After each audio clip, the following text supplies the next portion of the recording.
God to the rescue. Joseph and his brothers grew old and died. But their children's children stayed on in Egypt, where they became a very large family. Later on, a new king began to rule. But this Pharaoh didn't remember Joseph, and he didn't like God's people. He made them into his slaves and beat them and made them work harder and harder.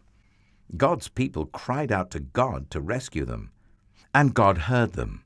He remembered his promise to Abraham. He would look after his people. He would find a way to set them free.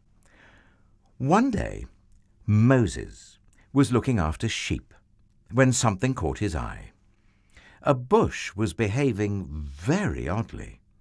It was flickering with flames, but its leaves weren't burning up. He took a closer look. "Moses!" boomed a big voice. Moses leapt back. Well, the bush was talking to him.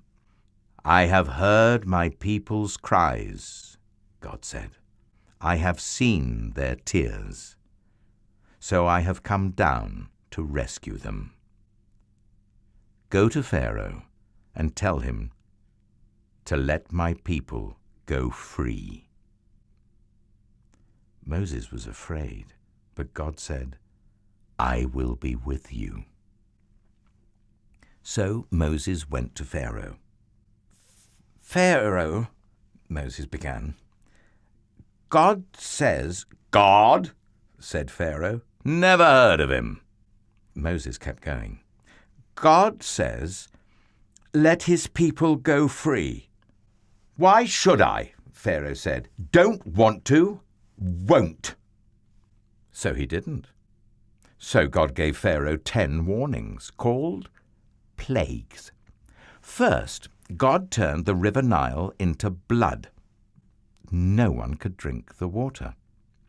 But still Pharaoh would not let them go. So God made frogs come hopping and leaping and jumping. In your bed frogs, in your hair frogs, in your soup frogs, all over everywhere frogs. "Make them go away!" Pharaoh screamed. "Then your people can go." So God took the frogs away. But Pharaoh changed his mind. "You can't go," he said. Then God sent zillions of gnats. But still Pharaoh said no. So then God sent swarms of flies, flies buzzing in your eyes, flies. And after that, sickness and horrible boils and huge hailstones and a storm of locusts. Then darkness when it should have been day, until it seemed that the whole world, creation, everything was coming undone, falling back into darkness and emptiness and nothingness. But each time Pharaoh said, "Make it stop and then I'll let them go." And each time when God made it stop, Pharaoh changed his mind and said, "Actually, no, you can't go."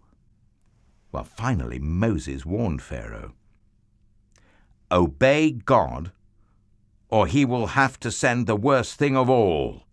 And Pharaoh just laughed. So God said, "The oldest boy in each family of Egypt must die, but my people will be safe."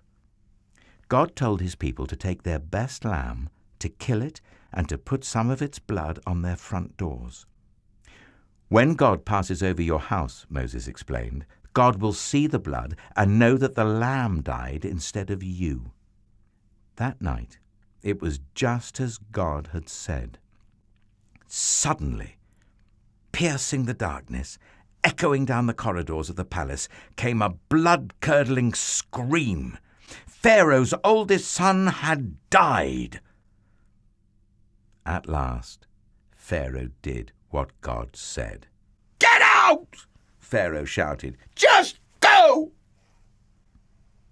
And so, that very night, Moses and God's people fled out of Egypt and out of slavery. They were free at last. God's people would always remember this great rescue and call it Passover. But an even greater rescue was coming. Many years later, God was going to do it again. He was going to come down once more to rescue his people. But this time, God was going to set them free forever and ever.